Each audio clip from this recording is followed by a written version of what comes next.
आणि आता बातमी आहे ती राष्ट्रवादीच्या विलीनीकरणासंदर्भातली आहे। विलीनीकरणावर दोन्ही राष्ट्रवादींकडून आता फुल स्टॉप देण्यात आलेला आहे। पवारांच्या पक्षाकडून विलीनीकरणावर आता नो कमेंट्स अशी भूमिका घेण्यात आली, तर विलीनीकरण होणार नाही तसा प्रस्ताव नाही असं कालच प्रफुल्ल पटेलांनी स्पष्ट केलंय। त्यामुळे आता विलीनीकरणावरच्या चर्चा थांबलेल्या आहेत। विलीनीकरणाच्या मुद्द्यावर दोन्ही राष्ट्रवादींकडून फुल स्टॉप लावण्यात आलाय।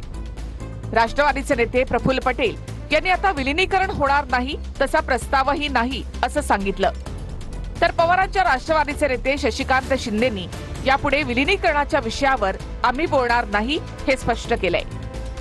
विलीनीकरणाच्या विषयावर बोलतानाच पटेलांनी रोहित पवारांच्या आरोपांवर देखील भाष्य केलं। पटेलांच्या फोनमुळे दादांना विमानानं जावं लागलं असं वक्तव्य रोहित पवारांनी केलं होतं, त्याला पटेलांनी उत्तर दिलंय।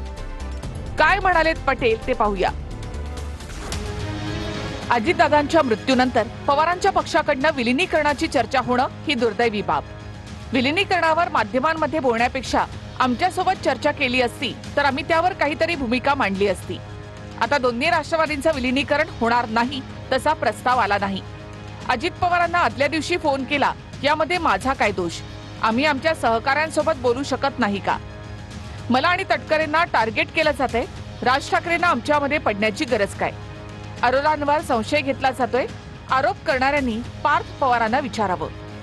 दादा असताना तुम्ही एकत्र येणार होता, आता सुनेत्रा वहिनींच्या सोबत जर तुम्ही एकत्र येणार असाल तर सुनेत्रा वहिनींना तुम्ही सगळी सूत्र देणार का राष्ट्रीय अध्यक्ष? हे आता मी याच्यावर काही कमेंट्स करणार नाही, नो कमेंट्स। आता याच्यावर आम्हाला एकत्रीकरणाच्या संदर्भामधला कुठल्याही प्रकारचं भाष्य करायचं। आता या विषयावर कुठल्याही प्रकारची चर्चा माझ्याकडून होणार नाही, नो कमेंट्स। एक मिनिट, मी स्पष्ट सांगतो, विलीनीकरणाच्या बाबतीमध्ये आमच्या पक्षाकडून आता कुठल्याही प्रकारचं नो कमेंट। दुसरीकडे भुजबळांनी सुद्धा विलीनीकरणाच्या मुद्द्याची एवढी घाई कशासाठी असा प्रश्न उपस्थित केला।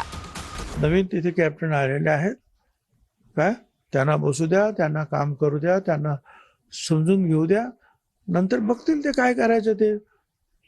आज आमच्या समोर हा विषय खरोखरच नाही। अगदीच माझ्या समोर जर तुम्ही सांगितलं हा विषय काय आहे तुमच्या समोर, तर त्यांनी ते स्थिर स्थावरपणे व्यवस्थित बसणं आणि त्यांची राष्ट्रीय अध्यक्ष म्हणून निवड करून घेणं हा माझ्या समोरचा असलेला प्राथमिक अजेंडा आहे। अग्निसंस्कार व्हायच्या आधीच ठरवून की काय हे राष्ट्रवादी काँग्रेस पार्टी शरदचंद्र पवार गटाच्या नेत्यांनी 28 तारखेला रात्रीच मुलाखती द्यायला सुरुवात केली। म्हणजे महाराष्ट्र या दुःखातनं सावरत देखील नव्हता। कार्यकर्त्यांनी आपलं सर्वस्व आम्ही गमावलं होतं। त्यावेळेला जाणीवपूर्वक की काय विलीनीकरणाच्या चर्चा आल्या। अत्यंत जे काही राजकारण गेले चालू आहे काही दिवसांपासून, हे अत्यंत चुकीच्या पद्धतीने महाराष्ट्राची ही संस्कृती नाही। दोन्ही राष्ट्रवादीच्या नेत्यांकडून विलीनीकरणावर फुल स्टॉप लावण्यात आला असला, दादांच्या हयातीमध्ये विलीनीकरणाच्या बाबतीत दोन्ही राष्ट्रवादीच्या बैठका झाल्या, यावर रोहित पवारांची सोमवार किंवा मंगळवारी पत्रकार परिषद होणार आहे, याकडे सगळ्यांच्याच नजरा आहेत। मात्र दोन्ही राष्ट्रवादींनी विलीनीकरणाच्या मुद्द्यावर फुल स्टॉप लावल्यामुळे ही पत्रकार परिषद होणार की नाही याकडे देखील आता सगळ्यांचं लक्ष लागलंय। तर राज्यसभा लढवणार असं शरद पवारांनी मला आणि काँग्रेसला सांगितलं असा दावा संजय राऊतांनी केलाय, तर महाविकास आघाडीची जेव्हा बैठक होईल तेव्हा यावर चर्चा होईल असं सपकाळ म्हणाले। मात्र राज्यसभेवर जाण्याबाबत पवारांची भूमिका वेट अँड वॉचची असल्याचं सूत्रांकडनं कळतं।